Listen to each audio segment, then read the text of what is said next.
Bom dia a todos. Eu queria, em primeiro lugar, e em nome do DIERLE, agradecer à OAB de Minas Gerais pelo convite que me dirigiu para proferir essa conferência de abertura. Convites da OAB, seja da OAB de Minas, seja de qualquer outra OAB, para mim não são convites, são intimações. Ainda mais porque o novo Código permite que o advogado faça intimações. O DIERLE, quando me apresentava, dizia que eu sou desembargador no Tribunal de Justiça do Rio de Janeiro. Com muito orgulho, eu sou desembargador pelo 5º Constitucional da Advocacia no Tribunal de Justiça do Rio de Janeiro. Então, participar de eventos da Ordem dos Advogados do Brasil faz com que eu me sinta em casa, e isso é, para mim, sempre uma imensa alegria. Não posso deixar de saudar, além do meu amigo DIERLE, meus caríssimos amigos Lúcio Delfino, Leonardo Beraldo, Paulo Roberto Medina. São grandes processualistas que me honram com sua presença nesse momento em que inicio essa palestra de abertura dos trabalhos de hoje. Não posso também deixar de registrar um fato. Vir a Minas, para mim, é sempre muito marcante por várias razões.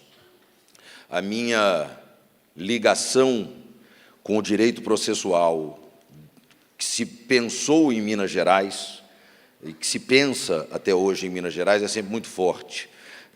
Lúcio Delfino certamente se lembrará, a primeira vez que eu fui falar em Uberaba, e eu dizia isso, o primeiro contato que eu tive com doutrina do direito processual, por indicação de um advogado com quem eu estagiei no Rio de Janeiro, foi lendo os comentários ao Código de Processo Civil, escrito pelos autores da Escola do Triângulo, Edson Prata, Jaci de Assis, Ronaldo Cunha Campos, Humberto Teodoro Júnior, e dali para frente a minha ligação com o pensamento processual mineiro só se fortaleceu, e agora, mais recentemente, os laços ficaram ainda mais fortes na medida em que vim fazer meu doutorado na PUC Minas.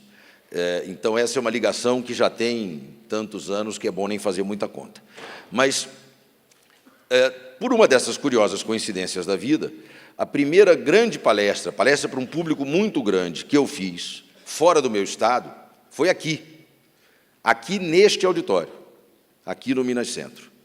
E eu contava essa história quando vínhamos agora para cá, do hotel para cá. Eu estava absolutamente nervoso naquele dia, era a primeira vez que eu falava para muita gente, esse auditório estava pelo menos tão cheio quanto hoje, as luzes continuavam me ofuscando, porque eu sofro de uma fotofobia que beira as raias do insuportável, o que para mim, de certo modo, era um alento, porque eu não conseguia ver direito quem estava na minha frente, mas eu estava muito nervoso. E quando a gente está muito nervoso, a gente procura um porto seguro para se acalmar. Então, eu ficava em busca de alguém para quem eu pudesse olhar e que me desse pelo menos um sorriso, para dar a impressão de que eu estava indo bem, e não achava. De repente, se abriu uma porta lá atrás. A porta se abriu e eu falei, pronto, é a minha salvação, eu vou parar de olhar para essa multidão e vou olhar para lá para trás. A porta abriu e vinha um senhor. Eu estava falando sobre aspectos processuais dos alimentos e da investigação de paternidade. Esse era o tema da palestra. E veio vindo uma pessoa de lá e eu olhava, e por causa dessa luz eu não conseguia ver quem era, mas vinha um senhor, e eu fui acompanhando esse senhor, e ele veio, se sentou na primeira fila. Quando ele se sentou na primeira fila, eu vi quem era o professor Silvio Rodrigues. Aí o nervosismo virou desespero total. E o Silvio Rodrigues, que nunca tinha me visto, se sentou ali e fez assim para mim. Aí eu falei, pronto, se o Silvio Rodrigues está fazendo assim para mim, está tudo bem. E eu acho que até hoje, quando eu tenho que falar para uma multidão, o Silvio Rodrigues está fazendo assim para mim, está tudo certo, então vamos em frente. Eu tenho que falar para os senhores, bom, pelo menos nos últimos 20 anos tem dado certo, eu tenho que falar para os senhores sobre 2 princípios que estão expressamente inseridos no novo Código de Processo Civil, o da boa-fé e o do contraditório. eles estão inseridos em algo que me parece precisa ser apresentado inicialmente, e que é algo que certamente os senhores já vêm ouvindo e continuarão a ouvir muito sempre que forem tratar do novo Código de Processo Civil. Este código foi construído a partir de um modelo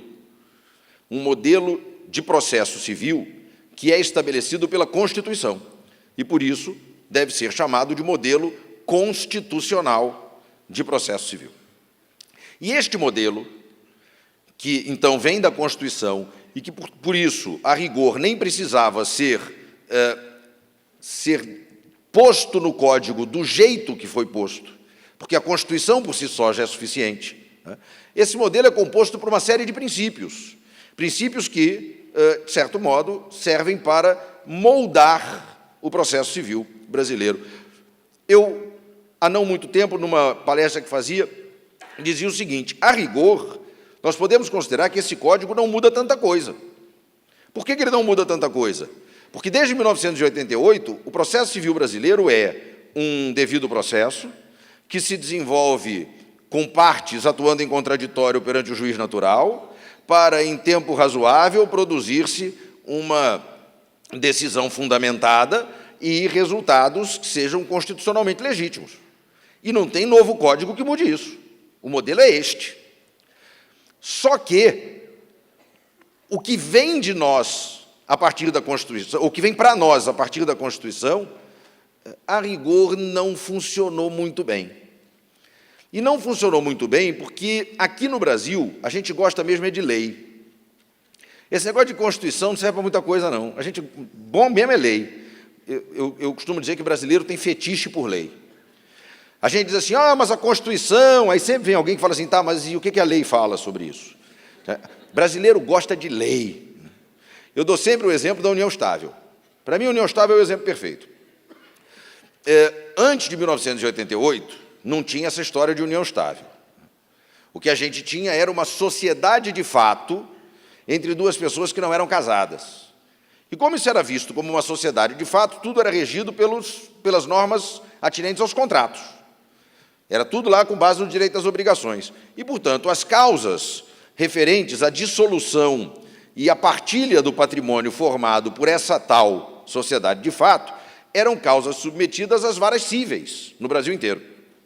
Veio a Constituição de 88, o que ela disse? União estável é entidade familiar. O que eu ingenuamente pensei? Agora vai para a vara de família. Foi nada, continuou na vara civil.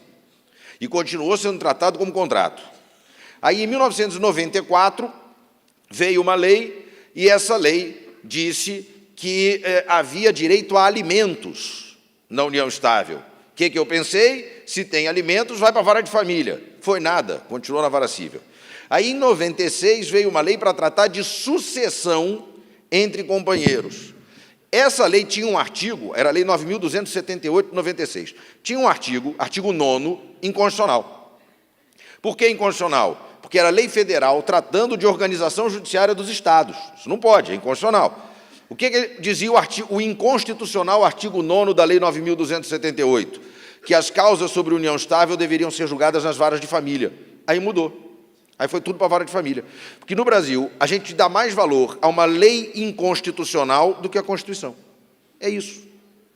Então, a gente tem lá na Constituição fundamentação, contraditório, tem isso tudo. E cá para nós. Está lá, é bonito, está no papel, fala em sala de aula, mas de verdade mesmo não tem.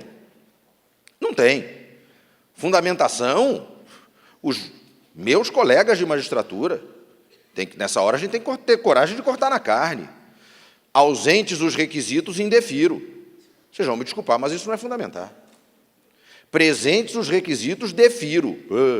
Se deferiu, é porque os requisitos estão presentes, isso não precisava nem ser dito. Mas acham que é fundamentar. Contraditório? Que contraditório? Não tem contraditório nenhum. O juiz inventa lá uma fundamentação qualquer, com argumentos que ninguém debateu, e constrói sozinho a decisão. Em homenagem aos meus amigos de Erle e Lúcio, solipsismo judicial. É isso. Um juiz egoísta, criando sozinho o resultado do processo. Isso é contraditório? Claro que não. Claro que não. Meu mestre Ronaldo Bretas, que acabou de chegar, diz que nós precisamos ter um caso de amor com a Constituição. Meu professor Bretas, eu fui além. Eu acho que caso de amor já não está mais resolvendo. Não. Eu escrevi um texto há 2 semanas, publiquei na internet, dizendo que agora a situação já é patológica. Eu tenho TOC. TOC. Mas é TOC TOCC. Transtorno obsessivo compulsivo constitucional. A gente tem que ter compulsão pela Constituição. A gente tem que ficar obcecado pelo cumprimento da Constituição. Porque Constituição não pode ser só papel. Constituição tem que ser de verdade. E este Código tenta fazer, a partir da ideia de que no Brasil o que importa mesmo é a lei, ele tenta fazer com que a Constituição vire uma Constituição de verdade, implantando para valer o modelo constitucional. E, a partir dessa ideia, eu tenho dito que os 11 primeiros artigos do Código, que falam exatamente desse modelo constitucional, tem um artigo no Código para dizer que toda decisão judicial será fundamentada. É o artigo 11. Mas não está na Constituição? Tá, mas não resolveu, então bota no Código, né? Hashtag agora vai. Vamos ver se... Então, os 11 primeiros artigos do Código são a Constituição em quadrinhos. Vamos ver se agora o povo entende, né? Entendeu o que é que desenhe? Vamos desenhar. Agora está desenhadinho, agora está ali. Entre estes princípios que foram trazidos para esses primeiros artigos, princípios que a gente está, então, no novo Código desenhando, estão o da boa-fé e o do contraditório. O artigo 5º do novo Código prevê expressamente que todos os sujeitos do processo, todos os sujeitos, não apenas as partes, todos os sujeitos do processo deverão observar a boa-fé objetiva. Vejam, se a gente fala de princípio da boa-fé, está falando de boa-fé objetiva, porque princípio é norma. Boa-fé objetiva é norma. Boa-fé subjetiva não é norma. A boa-fé subjetiva é um elemento integrante de alguns fatos jurídicos. Por exemplo, o manifesto propósito protelatório, que é requisito para a concessão da tutela da evidência. Um dos elementos da configuração disto é a má-fé. E má-fé é a ausência de boa-fé subjetiva. Não é disso que eu estou falando. Eu estou falando da boa-fé objetiva. O artigo 5º diz que os sujeitos do processo devem se comportar de acordo com a boa-fé. Quando nós pomos na mesma frase comportar e boa-fé, nós estamos falando de boa-fé objetiva. Porque a boa-fé objetiva não está ligada a intenções, ela está ligada a comportamentos. Esse conceito de boa-fé objetiva surgiu no direito privado e surgiu como um mecanismo de proteção da confiança e da lealdade. O que acontece é que comportamentos que as pessoas têm, que nós todos temos, comportamentos geram legítimas expectativas. As pessoas confiam no modo como as outras se comportam. E essas confianças, essas legítimas confianças, precisam ser protegidas, precisam ser tuteladas pelo ordenamento jurídico. Esta ideia depois se expandiu para o direito público e alcançou o direito processual civil. O princípio da boa-fé objetiva, no direito processual, é um corolário do modelo constitucional de processo.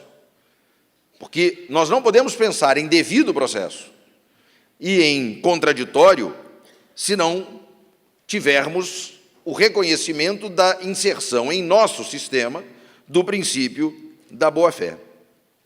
Digo que a boa-fé é corolário do devido processo, porque o devido processo é o repositório geral de todos os princípios cuja observância se faça necessária para que nós tenhamos um processo justo. E o contraditório, porque ele não é só fonte de direitos, mas é também fonte de deveres. O contraditório é fonte de um dever que todos os sujeitos do processo têm de participar da construção do resultado do processo, resultado este que deve ser constitucionalmente legítimo. Então, falar de boa-fé necessariamente nos faz pensar em contraditório, necessariamente nos faz pensar em devido processo, o devido processo que a nossa Constituição chama de devido processo legal, que o professor Bretas, com muita propriedade, diz que se deve chamar devido processo constitucional e que João Picó diz que pode ser chamado, por conta do princípio da boa-fé, de devido processo leal. Os sujeitos do processo devem se comportar em conformidade com a boa-fé. Isto inclui o órgão jurisdicional, isto inclui o juiz. As partes têm de se comportar de boa-fé, o juiz tem que se comportar com boa-fé. Viola a boa-fé, por exemplo, a conduta do juiz que indefere uma prova requerida pelo autor ao fundamento de que ela não é necessária para a formação do seu convencimento e, em seguida, julga o pedido do autor improcedente por insuficiência de prova. Isto viola a boa-fé. E cá para nós, todo mundo aqui já viu isso acontecer um monte de vezes. O autor quer produzir a prova, o juiz diz, não precisa dessa prova, desnecessária, protelatória, e depois julga contra o autor porque ele não produziu prova. Isso é comportamento contraditório. E se é comportamento contraditório, viola a boa-fé. Precisamos do novo código para que este comportamento seja, de alguma maneira, sancionado? Claro que não. Claro que não. O Tribunal de Justiça do Rio de Janeiro, num acórdão da relatoria do desembargador Heleno Pereira Nunes, eu tive a honra de integrar a turma julgadora desse julgamento, anulou uma sentença num caso exatamente assim. O autor requeriu a produção de uma prova testemunhal, o juiz indeferiu a produção dessa prova ao fundamento de que havia nos autos um determinado documento que já demonstrava aquilo que a parte dizia que queria provar com a testemunha. Porque a parte justificou a produção da prova e ele disse, não, este fato não precisa da testemunha para provar porque já há um documento que o comprova. E há um artigo no CPC de 73 que diz isso, não se admite produção de prova testemunhal para demonstração de fatos que já estejam documentalmente comprovados. O juiz indeferiu. E o advogado nem agravou. Se o juiz está dizendo que não precisa da testemunha porque já está provado, para que ele vai recorrer? Já está provado. Só que o tal documento não provava nada. E realmente não provava. E o juiz só viu isso depois. O que ele fez? Julgou improcedente por falta de prova. O que o tribunal fez? Anulou a sentença. Disse, não. Se você disse que não precisava da testemunha porque já estava aprovado e depois percebeu que não estava aprovado, pergunta para a parte, pelo menos, se ela ainda quer ouvir a testemunha. Então, o que nós fizemos? Por unanimidade, anulamos a sentença e mandamos baixar para ouvir a testemunha. Boa fé. O juiz não se comportou com boa fé. Com boa fé objetiva. Ninguém está dizendo aqui que ele estava de má fé, que ele queria prejudicar o autor, não é isso. E vejam como as pessoas confundem as coisas. O relator votou, eu o acompanhei. Quem votava depois disse, eu não vou acompanhar. E nós dissemos, mas por que não? Ela disse, não, vocês estão dizendo que o juiz agiu de má fé. E nós dissemos, não, mas nós não dissemos isso. E aí essa desembargadora dizia, claro que disseram, vocês disseram que ele violou a boa fé, mas nós não dissemos que ele está de má fé. É porque ela só conseguia pensar na boa fé subjetiva. E aí eu dizia para ela, desembargadora, falta de boa fé subjetiva constitui má fé. Falta de boa fé objetiva é falta de boa fé. Mas não é má fé. Deu para entender? Isso gerou meia hora de discussão. Ela falou, tá bom, tá bom. A sensação que eu tinha é que ela estava dizendo assim, não entendi direito não, mas se vocês estão falando é isso aí. E foi. E saiu por unanimidade. Isso é que é importante. Isso é que é importante. Está resolvido. Direito é argumentação. E se a gente conseguir argumentar bem, convence. Nessas horas eu tenho que me lembrar dos meus tempos de advocacia. Então, o negócio é convencer. E saiu por unanimidade e tal. Então, precisa do novo código? Não. Já dá para fazer isso com o Código 73? Dá. Está na Constituição. A gente vê isso muito? Não. Então, desenha. Bota lá no artigo 5º. o princípio da boa-fé. Boa-fé objetiva no processo civil tem alguns corolários que a doutrina tem reconhecido, algumas consequências inexoráveis que a doutrina tem reconhecido. Menciono aqui algumas que são aceitas unanimemente. A proibição de criar dolosamente posições processuais agindo de má-fé. É o reconhecimento do dolo processual como ilícito. Dolo do juiz como fundamento da sua responsabilidade civil, está no artigo 143, inciso 1º do Código. O dolo da parte vencedora como fundamento da ação rescisória, está no artigo 966, inciso 3º. Segundo, a proibição de comportamento contraditório. O famoso nemo venire contra factum proprium, que a gente no processo conhece há 15 mil anos como preclusão lógica. Que é isso? Preclusão lógica nada mais é do que violação da boa-fé objetiva. Eu examinei um caso ontem, julguei esse caso ontem. O juiz concedeu uma tutela antecipada e determinou ao réu que praticasse um determinado ato. Ele foi lá e praticou.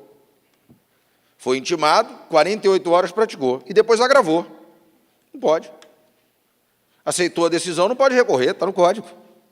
Preclusão lógica. O que ele tinha que fazer? Está expresso no Código de 73, está expresso no novo. Aceita com ressalva. Diz, olha, eu estou cumprindo, mas vou recorrer, hein? Mas está expresso no Código. No de 73 já está. Aceitou, cumpriu a decisão sem reserva nenhuma, perde a possibilidade de recorrer.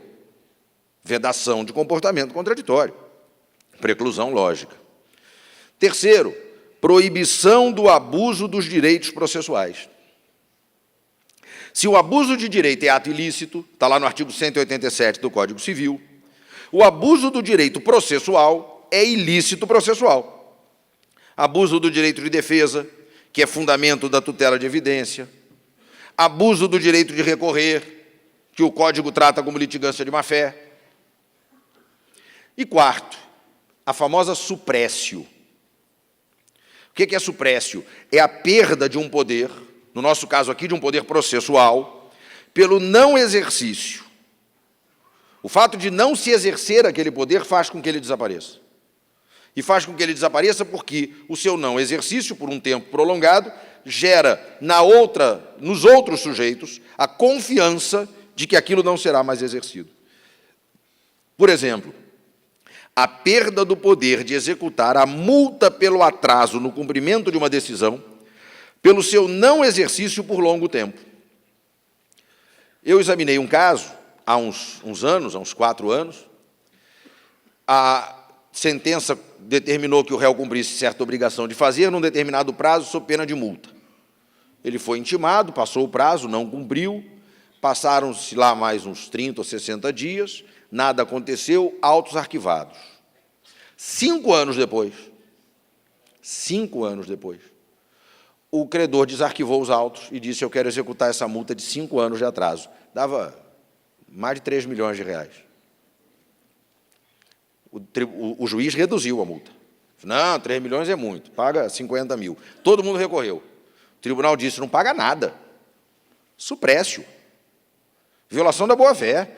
Deixou esses autos arquivados 5 anos, não fez nada. Gerou na outra parte a legítima confiança de que não ia fazer nada.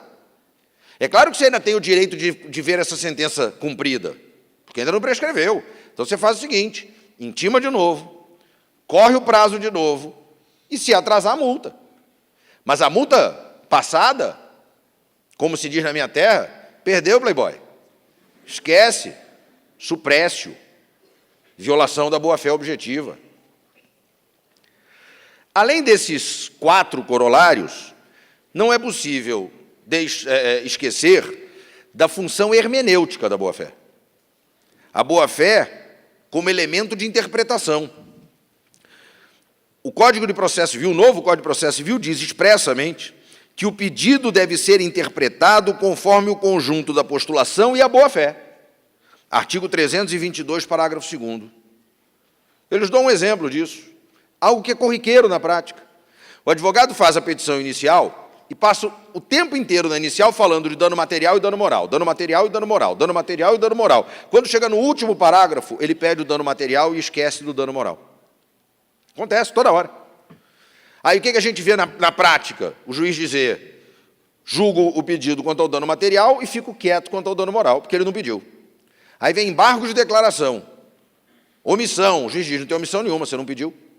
Apelação, o tribunal diz, não pediu, o que eu vou fazer? Espera aí, como não pediu?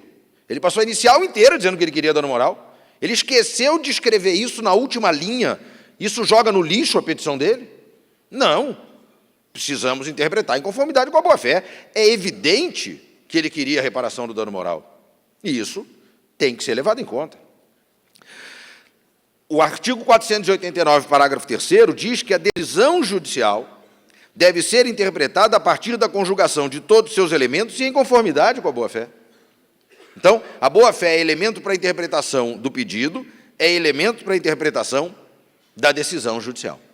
Então, a função da boa-fé aqui também como elemento de interpretação. O outro princípio que eu tenho de mencionar é o do contraditório, que está no artigo 5º, inciso 55 da Constituição. Os senhores todos se lembram, os litigantes em processo judicial ou administrativo e os acusados em geral são assegurados o contraditório e a ampla defesa com os meios e recursos a ela inerentes. Historicamente, no Brasil, a gente só teve contraditório de mentirinha. A gente teve um contraditório que é puramente formal. Acreditou-se, sabe-se lá por quê, que o contraditório consistiria simplesmente em garantir às partes o direito de falar. Então, vem uma petição inicial, deixa o réu contestar. Vem uma petição de um, diga o outro. Aparece alguma coisa que um terceiro juntou ao processo, digam as partes. Deixa falar.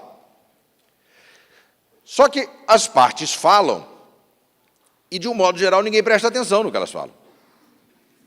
Principalmente o juiz. Não presta atenção. Quer dizer, a parte fala, mas não é ouvida. E tem uma diferença grande, né?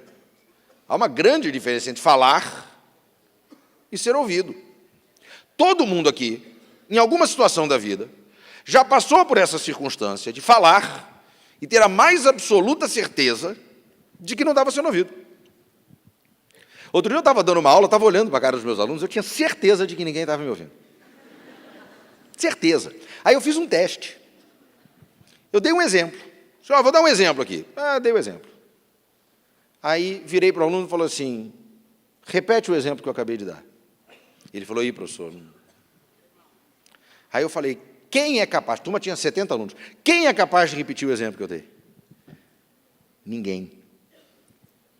Eu falei, é verdade aquela história de que há vários tipos de aluno. Tem aluno que você fala, ele ouve, digere a informação e a absorve. Tem aluno que você fala, entra por um ouvido e sai pelo outro. E tem aluno que você fala, entra por um ouvido e não sai pelo outro, porque o som não se propaga no vácuo. O problema é que naquela turma, o vácuo era generalizado. Estava difícil. Todo mundo já passou por isso. Você fala. Contraditório formal. Deixam você falar, mas a tua opinião não tem nenhuma importância. Dierle vai me ouvir contar essa história pela segunda vez. Me ouviu semana passada, sinto muito. Mas a gente roda o Brasil inteiro falando desse código, alguém tem que sofrer. Quer ver o melhor exemplo de contraditório formal que existe? Casamento. Homens casados. Tem contraditório? Não. Eu dava o exemplo, o que aconteceu comigo. Minha esposa virou para mim, 21 anos de casamento. Acho que o casamento só sobreviveu esse tempo todo graças ao contraditório formal, porque se ela me ouvisse, acho que não... Bom, enfim. Ela um dia vira para mim e diz assim, o que você acha da gente viajar nas férias? Eu falei, legal, os meninos estudam tanto, né? Vamos ver aí, vamos pensar num destino, ver quanto custa, acho que a ideia é boa, você já pensou em alguma coisa? Ela falou, já comprei as passagens. Eu falei...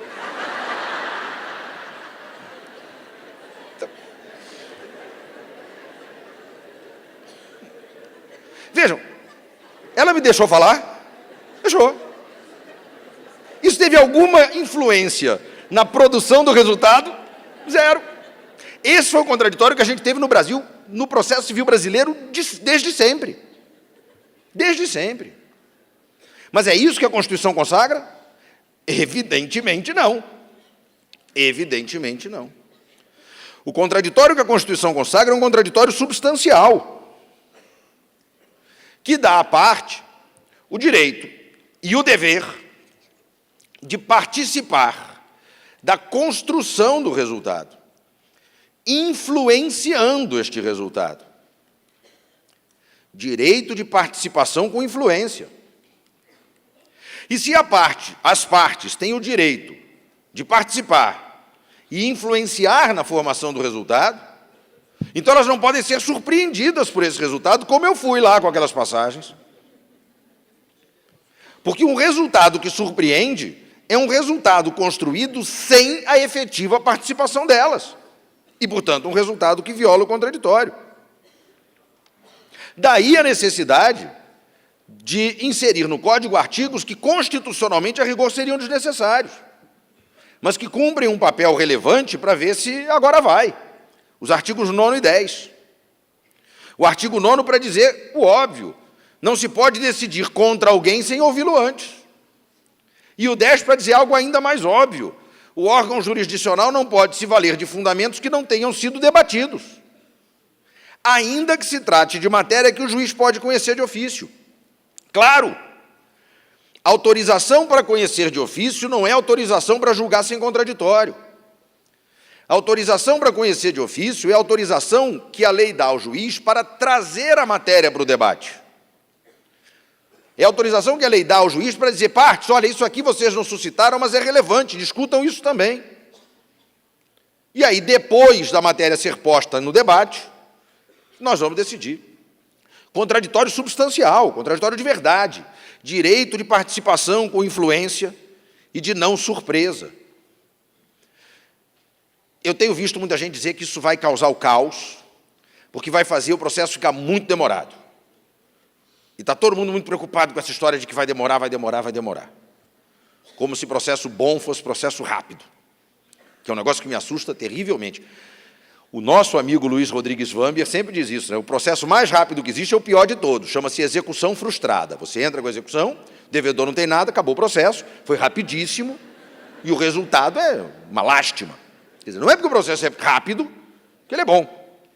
Processo bom é o processo que produz resultados constitucionalmente legítimos, sem demorar mais do que o necessário para produzir esse resultado. Mas também não pode demorar menos do que o necessário. E vejam, a ideia de que a gente vai perder tempo, porque vai ter que ouvir todo mundo, e que esse ouvir todo mundo, então, causa atraso, com todas as vênias, isso é uma bobagem. Nós vamos ganhar tempo. E eu vou lhes dar um exemplo deste ano, de fevereiro. Recebi eu lá um agravo de instrumento, recebi como relator um agravo de instrumento, em fevereiro desse ano. Fui ler a petição. Normalmente o agravo, o advogado faz aquele capítulozinho inicial, da tempestividade, né? Para dizer, o prazo começou dia tal, terminou dia tal, então o recurso é tempestivo. Eu, quando era advogado, não fazia isso, porque eu sempre parti da premissa de que o juiz sabe contar prazo, eu não preciso explicar para ele quando é que o prazo começou, quando é que termina, até porque está dentro do prazo, e ele não vai dizer que meu recurso é intempestivo só porque eu não expliquei que era tempestivo, então, enfim. Mas normalmente os advogados fazem. Esse não fazia. Me chamou a atenção o fato de que ele não fazia. Como eu não sabia se ele não fazia porque não achava que não precisava fazer, ou porque ele estava ali na torcida para eu não perceber nada, eu fui contar o prazo. Eu normalmente conto o prazo, mesmo que diga. Porque ele diz, o prazo começou dia tal, terminou dia tal, mas pode não ser verdade, ele pode estar enganado. Então, eu fui contar o prazo. O prazo terminava na segunda-feira, dia 2 de fevereiro, o recurso foi interposto na terça, dia 3. Eu falei, intempestivo. Por um dia. O que normalmente a gente vê? Rejeito liminarmente o recurso por intempestividade. Que fiz eu? Intime-se o agravante para, no prazo de 48 horas, justificar a tempestividade do seu agravo. Ele foi intimado pelo Diário Oficial. 48 horas, que foi o prazo que eu dei para ele, porque também não precisa de muito tempo para isso, né? Vem a petição dele dizendo assim, ô, desembargador burro, segunda-feira não teve expediente. Foi o dia da posse do presidente do Tribunal de Justiça, não teve expediente. E se não teve expediente na segunda, o prazo prorroga para terça. Meu recurso é tempestivo. Ele diz, perfeitamente, digo agravado. Vejam, se eu não tivesse dado para ele essas 48 horas, o que eu ia fazer? Eu ia proferir uma decisão dizendo que o recurso era inadmissível. Ele ia ser intimado dessa decisão, ia entrar com agravo, ia ter que recolher custas. Eu ia ter que levar o agravo em mesa, o tribunal ia dar provimento ao agravo, ia ter que publicar o acórdão, aí ia ter que esperar o prazo dos embargos de declaração contra o acórdão. Alguém podia opor embargos de declaração, aí ia ter que julgar os embargos de declaração, ia ter que publicar o acórdão dos embargos de declaração, aí volta para mim para eu dizer ao agravado. Eu economizei 2 meses. Eu não perdi 48 horas. Eu economizei 2 meses. E tem outra. Quando o agravado veio com as contrarrazões, ele não alegou intempestividade do recurso. Ia alegar isso para quê? Já estava resolvido. Já havia uma petição provando que o recurso era tempestivo. Ele nem se deu ao trabalho de alegar isso. Então, nós ganhamos muito tempo. Nós não perdemos nada. Eu investi 48 horas do tempo desse processo para ganhar muito tempo e produzir uma decisão adequada para o caso concreto.